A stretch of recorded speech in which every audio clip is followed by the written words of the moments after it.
পঞ্চমতম আইবুড়ো ভাত খেয়ে একটু সামলে উঠতে না উঠতেই ছিল আমার ষষ্ঠতম আইবুড়ো ভাত। তো দেখতেই পাচ্ছ বিশাল আয়োজন করেছিল। এটা হলো স্যাডের বোন আর তার উডবি, দুজনে মিলে প্ল্যান করেছিল আমাদের দুজনকে আইবুড়ো ভাত খাওয়াবে। তো সেই মতো আমরা সবাই মিলে একটা রেস্টুরেন্টে চলে এসেছিলাম। তো এরা এখানে বিশাল আয়োজন করেছিল, সব কিছু আমরা খেয়ে উঠতে পারিনি, আর অনেকটা বেলাও হয়ে গিয়েছিল। তো ওখান থেকে খাওয়া দাওয়া করে বেরিয়ে এসেছিলাম, প্রায় সন্ধে হয়ে গিয়েছিল। ঠিক তার পরদিন ছিল আমার লাস্ট আইবুড়ো ভাত, যেটা আমার মায়ের কাছে খাওয়া ছিল।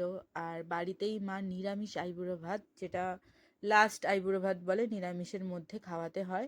তো আমি বলেছিলাম একদম সিম্পলের ওপর রাখতে, কারণ 3 তারিখ এটা লাস্ট আমার আইবুড়ো ভাত, তারপর 4 তারিখ আমার বিয়ে। তো ওই দিন আমি কোনো ব্লান্ডার চাইছিলাম না, তাই একদম হালকা পাতলার উপরে রান্না করতে বলেছিলাম। তো সেই মতোই মা সব কিছু প্রিপেয়ার করেছিল। তো সবাই এখানে এখন আশীর্বাদ করছে এক এক করে। মা প্রথমে আশীর্বাদ করলো, তারপরে বাপি আশীর্বাদ করেছিল, দেন বৌদি আশীর্বাদ করেছিল। এই শেষ দিনে অনেক কিছু একসাথে মনের মধ্যে চলছিল, যতটা আনন্দ হচ্ছিল ততটা দুঃখও হচ্ছিল। তো সব কিছু নিয়েই আর লাস্ট দিনটা আমি ফ্যামিলির সবার সাথে কাটিয়েছিলাম। আর আনন্দ দুঃখ সব মিলেমিশে আমার দিনটা কেটেছিল। তো যাই হোক, সব কিছু হলো, এবার খাওয়া দাওয়ার পালা। তো বাপি এখানে আমাকে প্রথমে একটু পায়েস খাইয়ে দিচ্ছে, তারপর একে একে আমি সমস্ত খাবার খাওয়া শুরু করে দেবো।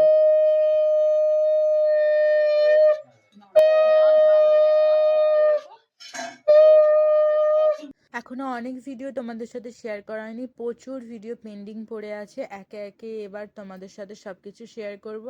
তো দেখা হবে পরের কোনো এক মিনি ব্লগে। Till then, bye by.